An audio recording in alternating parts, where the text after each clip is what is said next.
আজকে তোমাদের সাথে একটু আমার কলেজের পুরনো স্মৃতিগুলো একটু শেয়ার করি। তো এইগুলো সব আমার কলেজের প্র্যাকটিক্যাল প্রজেক্টের খাতা। তো তোমার এক্সাম চলছিল, তার জন্য আমার পুরনো খাতা বইগুলো একটু আমি বের করছিলাম আর কি।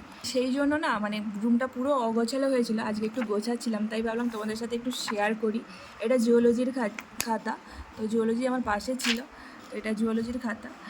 আর আমরা যেবারে মানে আমি যখন কলেজে ভর্তি তখন থেকে সেমিস্টার ফার্স্ট শুরু হলো। আমরা সেমিস্টারে পরীক্ষা দিয়েছি। তো আমার জিওগ্রাফি অনার্স ছিল, আর এটা থার্ড সেমিস্টারের খাতা। তো সব প্র্যাকটিক্যাল প্রজেক্টের খাতা নিয়ে আসা হয়নি, কিছু কিছু নিয়ে আসা হয়েছে। তো ফাইনাল যে খাতা, যেটা রাজস্থানের প্র্যাকটিক্যালের খাতা, সেটা কিন্তু নেই, সেটা কলেজেই আছে।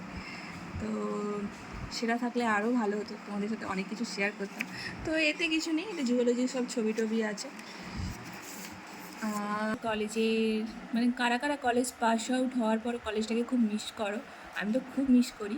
তো কলেজ থেকে স্কুলটা আরও বেশি মিস করি। প্র্যাকটিক্যালের খাতা জিওগ্রাফি হাতের লেখা, আমার বাজে হাতের লেখা, তাও তোমাদের সাথে শেয়ার করলাম বাজে হাতের লেখাটা।